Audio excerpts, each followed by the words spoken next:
Welcome back to Tiny Tutes. In the last episode of Tiny Tutes, we broke down some of the basics of Facebook ad campaigns that are relevant to artists and creatives. In this episode, we're gonna learn the way that Facebook's targeting features work, including some major do's and don'ts about targeting so that you can effectively run Facebook ads to the right audiences. So let's roll that intro and dive right in. Hit it!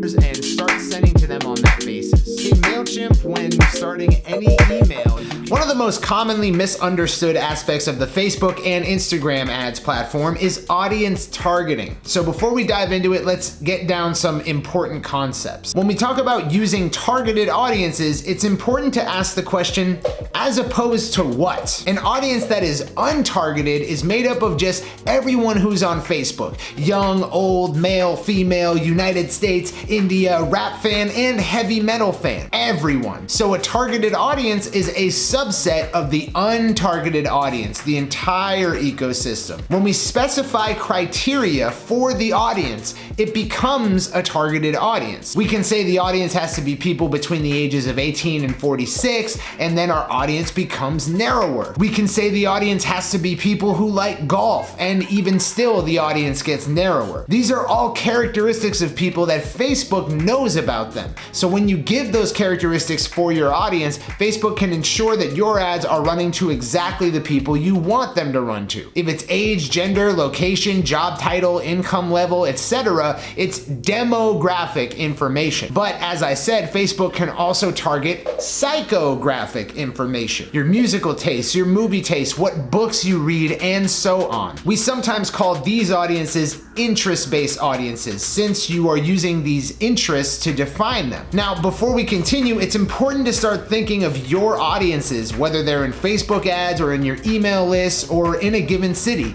as more cold or more warm. Cold to warm is a spectrum that goes from never having heard of you before to being your best friend in the entire world, which is warm. When we define an audience based on demographic or psychographic information, it is most likely a cold audience. There might be some people in there who have heard of you before, but if there's 2 million people, a crushing majority of them haven't. It's an audience of people who probably have never heard of you. There is no reason for you to suspect that these audiences are familiar with your brand or have watched some of your content before. In Facebook, we have cold and warm audiences, so we can use the demographic and psychographic data to define a target audience of people who have never heard of you, but Facebook also allows us to use other types of data to define a target audience of people who have heard of you. These audiences are known in Facebook as custom audiences. In Facebook ads, you can create custom audiences based on certain data points, such as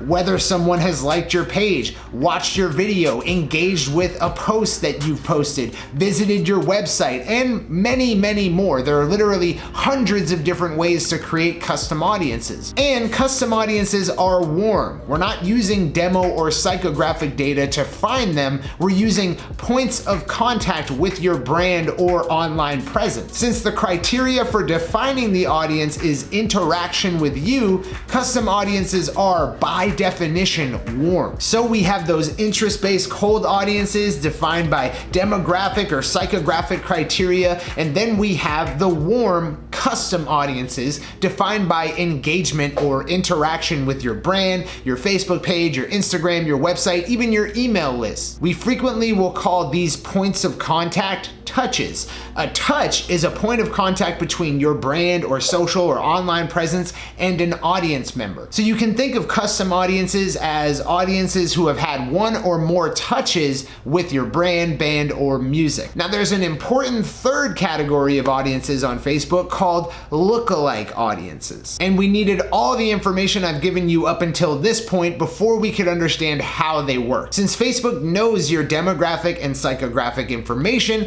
it can theoretically create cold audiences of people who are most like you. They have the same type of demographic or psychographic information. Let's say you saw an ad online for a new type of guitar capo and you purchased it. For that guitar capo company, you're the right type of person. You are an ideal customer. If only they knew all your demographic and psychographic info, they could find more of you out there on Facebook by targeting those characteristics. Well, that's how lookalike audiences work. Lookalike audiences are cold audiences, much like the interest-based audiences we first went over. But instead of being based off of characteristics you define, they're based off of the characteristics of the warm, custom audiences that we just went over. Facebook will use its machine learning or artificial intelligence to analyze the demographic and psychographic similarities between the people in your custom audience. Then it will use those shared characteristics to rank the entire population of whatever countries you choose in order of most like your custom audience to least like your custom audience. Finally, you can define what percent of the population you want your lookalike audience to include. For example, our email list sits at about 11,000 subscribers.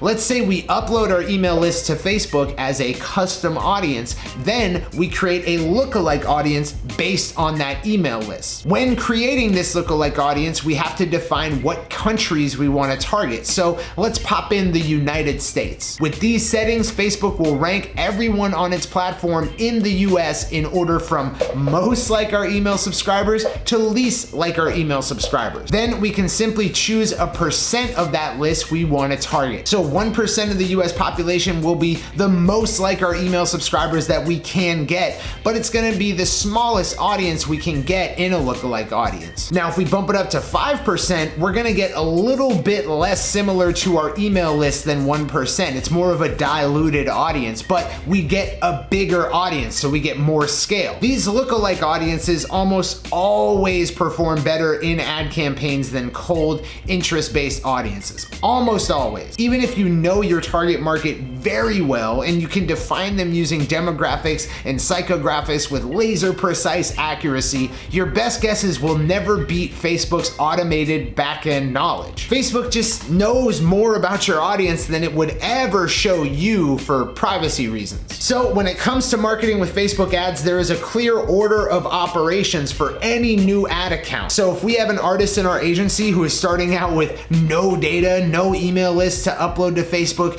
no page likes to create a lookalike from, then we will start out with cold interest-based audiences. Once we've gotten enough successful touches by running ads to those cold interest-based audiences, we'll have custom audiences approaching 1,000 or more, since once they interact with the ad, they're going to become part of some custom audience. And once we get 1,000 or more people in a custom audience, we'll create a lookalike audience based on that custom audience. Those lookalike audiences tend to do far better than those cold, interest-based audiences. That's how we season an ad account. We gotta season it, get it ready, add data to it. We have to make it more robust. It's a living thing. Now, it's important to note that we use custom audiences for far more than just creating lookalike audiences. In fact, custom audiences are what makes Facebook so special as a marketing platform. So in the next episode of Tiny Tutes, we will go over the magic of custom audiences and why they make Facebook ads the very best marketing platform around. So make sure to like this video if it made your brain tickle, subscribe and ring the bell so you don't miss out on that custom audiences toot, and if you want to learn more about using Facebook ads and other magical marketing platforms to build and monetize your fan base, there's an invitation in the description to our exclusive Indie Pro membership platform with nearly a dozen comprehensive trainings, weekly live stream Q&As and coaching calls,